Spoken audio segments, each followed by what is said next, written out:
Hi, Susan. Well, you've got a question that really a lot of people ask for good reason because it's pretty confusing out there about what works, what doesn't work. One of the key things to think about is that regardless of the promise, it's no different online than offline. In the offline world, we think, well, once I start making X amount, then things will be all right. And once I get this position at my job, then it's going to be okay. But we get all those things and we go, wow, this isn't exactly what I thought it was going to be. Well, the same thing's true online when it comes to products. If you think I'm going to buy this product and then everything is going to be okay, well, there's something around the corner that looks good as well. So the key is to really simplify business overall. And there's really only three things to online business. Number one is traffic.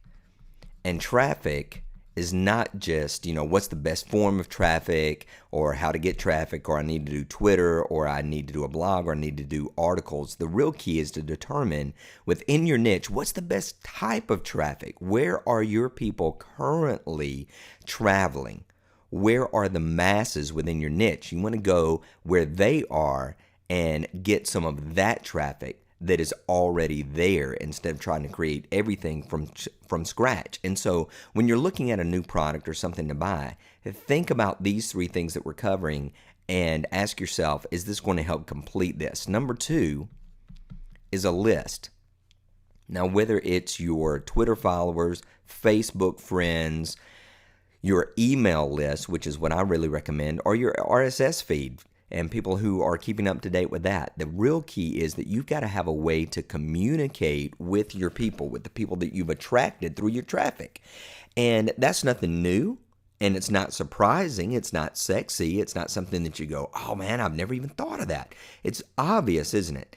But what people tend to get focused on is a lot of the crazy mechanics and the dream scheme instead of staying with the basics. So you start with traffic, you send them to either a squeeze page or your blog that has a sign up form on it, or your RSS feed, or you're sending people to your Facebook, your Twitter, and you're building this relationship, a way to communicate back and forth with people so that you build trust and they come to listen to you and they come to do the things that you recommend. Not in a manipulative way at all, but because you're basically becoming friends in this market.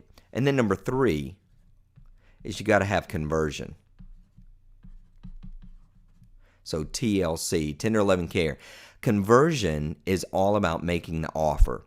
And this is another area that people really get hung up on. They'll start getting a little bit of traffic, start building their list, and they'll have a conversation, but they won't have conversion because they don't like to offer their people anything. They don't like to say, hey, go and get this, or here's what I really recommend. And I've seen this over and over again. People will build a list to 100 or 200 and they'll go, well, I'm going to wait till I really get a big list before I make any sort of offer. You've got to do that pretty much out of the gate. And here's why. Don't start thinking, well, I hate to sell anybody anything. Look around your market. What's made you great? What have you enjoyed? What product have you bought in your niche that you thought, man, everybody needs to get this? Well, that's what you're recommending. You're not out there just trying to make a sale and talk people into something they don't want. Share the things that you love, the things that have changed your life in your market, and recommend those as an affiliate, or create a product based on everything that you've done that you feel great about. So that's really online business in a nutshell. Those three things: traffic, list, and conversion. That's it. There's not really a whole lot more than that. And that should keep you from buying everything out there on the market and trying everything. And you can use this as a filter and say, is this going to really help me get true traffic to my site?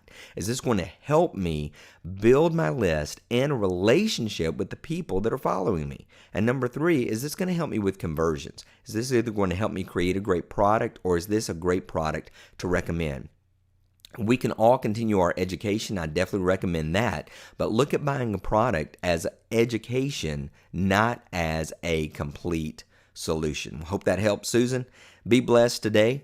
Hopefully we can help you here at AskTheOnlineBusinessCoach.com to make more so you can give more, so you can live more. Be blessed.